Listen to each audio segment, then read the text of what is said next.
অসমৰ আদিম ভূমিপুত্ৰ মটকসকলক পূৰ্ণ স্বায়ত্তশাসন প্ৰদান আৰু তাৰ পূৰ্বে জনজাতিৰ যিটো মৰ্যাদা দিব লাগে, মটকসকলতো প্ৰকৃতাৰ্থতে জনজাতি হয়। এইবোৰ পৌৰাণিক যিখিনি তথ্য আছে সেই প্ৰত্যেকটো তথ্যতে এই কথাখিনি উল্লেখ আছে। মটকসকল প্ৰকৃততে অসমৰ আটাইতকৈ আদিমতম ভূমিপুত্ৰ সমাখণ্ডত বসবাস কৰি আছে আৰু ইতিহাসে ঢুকি পোৱাৰ আগৰে পৰা এই জনগোষ্ঠীৰ লোকসকলে এই ভূখণ্ডত বসবাস কৰি আছে। এটা ন্যায্য দাবী, আজি দীৰ্ঘদিন ধৰি এটা ন্যায্য দাবীৰে আমি সংগ্ৰাম অব্যাহত ৰাখিছোঁ, কিন্তু আজিলৈকে অসমেই হওক বা কেন্দ্ৰৰ হওক কোনোখন চৰকাৰে আমাক বিশেষ কাণসাৰ নিদিয়া নিচিনা পৰিলক্ষিত হয়। গতিকে আমি অনুভৱ কৰিছোঁ যে আমি শুই থাকিলে আৰু চাগে চৰকাৰে আমাক বিশেষ কাণসাৰ নিদিব। গতিকে আমি অনুভৱ কৰিছোঁ আৰু জনগোষ্ঠীটো কেওটা সংগঠন, সদৌ অসম মটক সন্মিলন, সদৌ অসম মটক যুৱ ছাত্ৰ সন্মিলন, সদৌ অসম মটক ছাত্ৰ সন্থা, মটক মহিলা পৰিষদ, মটক যুৱ ছাত্ৰ পৰিষদ, আমি গোটেই 5টা সংগঠন জনগোষ্ঠীটোৰ আমি খুব শক্তিশালী ৰূপত আমি চৰকাৰক জনাব বিচাৰিছোঁ যে আমাৰ যি ন্যায্য প্ৰাপ্য, এই ন্যায্য প্ৰাপ্য অধিক সময় কঠোৰ হৈ পৰাৰ পূৰ্বেই আমাক জনজাতিৰ মৰ্যাদা প্ৰদান কৰিব লাগে, পূৰ্ণ স্বায়ত্তশাসন লাগে। আৰু তাৰোপৰি বিশেষকৈ ঐতিহাসিক বেংমৰা ৰাজ্যৰ যিখিনি কীৰ্তিচিহ্ন আছে, এই কীৰ্তিচিহ্নখিনি আমি চৰকাৰক বাৰম্বাৰ কৈ আছোঁ, এই কীৰ্তিচিহ্নখিনি হ'ল নেশ্যনেল প্ৰপাৰ্টি। আৰু এই নেশ্যনেল প্ৰপাৰ্টিক আজি যি ধৰণেকে কেৱল আমাৰ মটকৰ সম্পদ এইখিনি নহয়, কিন্তু ৰাষ্ট্ৰীয় সম্পদ হোৱা স্বত্তেও আজি ইয়াৰ যিখিনি ঐতিহাসিক কীৰ্তিচিহ্ন আছে গৰিষ্ঠ সংখ্যকেই বণিক গোষ্ঠীৰ দখলত আছে। গতিকে এই বণিক গোষ্ঠীৰ দখলত থকা এই কীৰ্তিচিহ্নসমূহ উদ্ধাৰ কৰিবৰ কাৰণে, বেদখলমুক্ত কৰিবৰ কাৰণে আমি চৰকাৰলৈ আহ্বান জনাইছোঁ। আৰু এই আহ্বানৰ লৈ আমি অহা 19 তাৰিখে জনগোষ্ঠীটোৰ কেওটা সংগঠন তিনিচুকীয়া জিলা সমিতিৰ উদ্যোগত এক জোৰ সমদলৰ কাৰ্যসূচী আমি ৰূপায়ণ কৰিবলৈ আগবাঢ়িছোঁ। 50,000 লোকৰ সমাগমেৰে আমি সেইদিনা তিনিচুকীয়া কপাব বিচাৰিছোঁ আৰু চৰকাৰৰ চকু খোল খুৱাব বিচাৰিছোঁ যে মটকসকল যেতিয়া জাগ্ৰত হয় ইয়াক প্ৰতিহত কৰাটো ইমান সহজসাধ্য হৈ নাথাকে।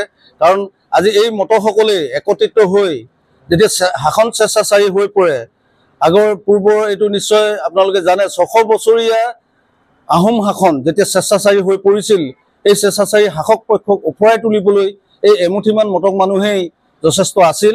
গতিকে আৰু এখন মূৰামূৰীয়া বিদ্ৰোহৰ যাতে সূচনা নহয়, তাৰ বাবে চৰকাৰক আমি সময় থাকোঁতেই ইতিবাচক সঁহাৰি জনাবৰ কাৰণে আহ্বান জনাইছোঁ।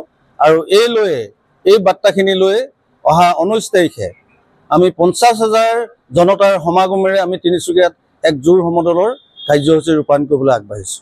আমি তিনিচুকীয়া জিলাৰ মটক জনগোষ্ঠীৰ আটাইকেইটা সংগঠনৰ উদ্যোগত অহা 19 তাৰিখে আমি তিনিচুকীয়া ৰাজপথ কঢ়াবলৈ গৈ আছোঁ। গতিকে আমাৰ মটক জনগোষ্ঠীৰ যিসকল গাঁৱত থাকে, অঞ্চলত থাকে, বিভিন্ন চুবুৰীত থকা লোকসকলক আমি মটক জনগোষ্ঠীৰ আটাইকেইটা সংগঠনে আমি অনুৰোধ জনাইছোঁ যাতে সকলো স্তৰৰ, কোনোবাই আজি কংগ্ৰেছ কৰিছে, কংগ্ৰেছ কৰি থকা মটক জনগোষ্ঠীৰ লোকসকলেও আমাৰ এই জুই সমদলত অন্তৰ্ভুক্ত হ'ব লাগিব। আজি বিজেপি কৰি আছে, আজি এজিপি কৰি আছে, কিন্তু জাতিৰ স্বাৰ্থত, জাতিৰ ঊৰ্ধত কোনো নহয়। মটক জনগোষ্ঠীৰ জাতিৰ স্বাৰ্থত ৰাজপথলৈ আহিবলৈ আমি আহ্বান জনাইছোঁ। আৰু আমি বিশেষভাৱে আমাৰ অধ্যুষিত যিসমূহ গাঁও আছে, অঞ্চল আছে, চুবুৰী আছে, আমি আটাইকেইটা সংগঠনৰ সহযোগত আৰু ৰাইজৰ আশীৰ্বাদত আৰু তেওঁলোকৰ অভিভাৱকত্বত আমি এই জুই সমদল আমি সফল কৰি তুলিব লাগিব। তাৰ বাবে মই মটক ৰাইজৰ প্ৰতি ঘৰৰ পৰিয়ালৰ সকলো বিষয়ববীয়াকে যাতে এঘৰো পৰিয়াল যাতে বাদ পৰি নাযায়, চুকে কোণে থকা মটক গাঁও চুবুৰী প্ৰতি ঘৰৰ পৰিয়ালে এজনকৈ হ'লেও আহি আমাৰ এই জুই সমদল কাৰ্যসূচীত তেওঁলোকে অংশগ্ৰহণ কৰক, কিয়নো জাতিতকৈ কোনো উদ্ধত হ'ব নোৱাৰে। আমাৰ এখন মটক জাতিৰ শেষ ৰণ হিচাপে আমি তিনিচুকীয়াত আমি প্ৰতিষ্ঠা কৰিব বিচাৰিছোঁ। তাৰ বাবে প্ৰতিটো মটক জনগোষ্ঠীৰ যুৱক যুৱতী, যিসকল বৃদ্ধ লোক আছে, যিসকল আই মাতৃ আছে, যিসকল ছাত্ৰ আছে, সকলো স্তৰৰ আমাৰ জনগোষ্ঠীৰ লোকসকলক দলে বলে আহি এই কাৰ্যসূচীটো যাতে আমি সফল ৰূপ দিব পাৰোঁ। মটকৰ যি একতা, যি শক্তি, আমাক এতিয়াকে কৈ থাকে যে মটক এটা যুঁজাৰু জাতি, মটক এটা সাহসী জাতি।